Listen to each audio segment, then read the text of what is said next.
कि सियासी जमातें आपस में तय कर लें तो बेहतर है, अदरवाइज वो ऑर्डर के जरिए जो चीज़ें हैं वो तय करेंगे। पहला, इलेक्शन की तारीख के ऊपर उन्होंने कहा है कि आपस में बात कर लें।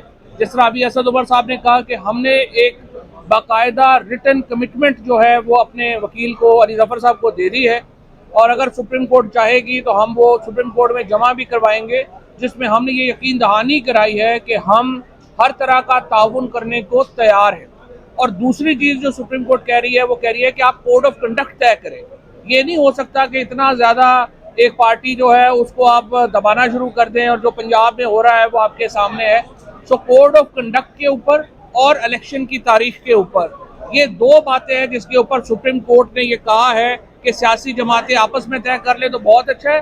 दूसरी सूरत में उन्होंने ये कहा है कि देखिए, इस मुल्क को रडरलेस नहीं छोड़ा जा सकता, इस मुल्क को एक निज़ाम के अंदर ही रहना है, और आइन ने वो निज़ाम दे दिया हुआ है। अब से कुछ देर पहले मुझे बड़ा अफसोस हुआ है कि जो मरियम नवाज ने प्रेस कॉन्फ्रेंस की है और कहा है कि वो 3 जजेस के फैसले को नहीं मानेंगी। मरियम औरंगजेब ने ये बात कही है। मरियम औरंगजेब जिंदगी में कभी कोई इलेक्शन ही नहीं लड़ी। जो उनके लोग हैं, जो संजीदा लोग हैं नून लीग में, वो आके सामने आए और सुप्रीम कोर्ट के सामने अपनी कमिटमेंट का इजहार करें। देखिए, इलेक्शंस के ऊपर जो आज जिस तरह से अटॉर्नी जनरल ने और इससे पहले इलेक्शन कमीशन ने कहा, हमारे पास 21 अरब रुपए भी नहीं है देने को, हमारे पास 30,000 लोग भी नहीं है सिक्योरिटी में देने के लिए, पाकिस्तान जो है वो हम लुट गए, मर गए, बर्बाद हो गए। भाई 11 महीनों में अगर आपने पाकिस्तान का ये हाल कर दिया तो हमारी जान छोड़े, जाके कोई और काम करें फिर, अगर आपसे नहीं संभाला जा रहा। इसलिए सुप्रीम कोर्ट में पहली बात तो यह है कि जो फुल बेंच की इस्तदा है वो तो मुस्तरद कर दी है चीफ जस्टिस साहब ने, और अटॉर्नी जनरल साहब जो हैं वो आज वो अटॉर्नी जनरल का भी बेचारे का कसूर नहीं है, केस ही उसके पास कोई नहीं है।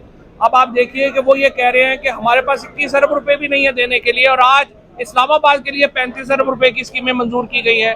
82 अरब रुपया इन्होंने अपने एमएनएस को दे दिया है। 10 अरब रुपया के ये लैपटॉप ला रहे हैं। तो मतलब इनको झूठ बोलते हुए, और वो भी पक्के मुंह से झूठ बोलते हुए, कोई प्रॉब्लम ही नहीं होता है इनका। ये सारे का सारा जो इनका एक निजाम है वो ये है। इसलिए बेंच ये वाजे है, उन्होंने कहा जी इलेक्शन होने, ये आप आपस में तय कर लें या फिर हमने तय करके देना है। और हम पूरी तरह जो तरीके इंसाफ है वो सुप्रीम कोर्ट के पीछे खड़ी है। हम चीफ जस्टिस साहब का जो इख्तियार है बेंचेस बनाने का, उसको भी हम तस्लीम करते हैं, और इंशाअल्लाह ताला सुप्रीम कोर्ट के फैसले के ऊपर अमल दरामद होगा। किसी की जरूरत नहीं है सुप्रीम कोर्ट के फैसले के ऊपर अमल ना करे। पूरी कौम इस वक्त सुप्रीम कोर्ट के पीछे खड़ी है, सारे वकला सुप्रीम कोर्ट के पीछे खड़े हैं, और इंशाल्लाह ये अगर इस पे कोई हैंकी फैंकी करेगा वो फिर घर ही जाएगा। Thank you.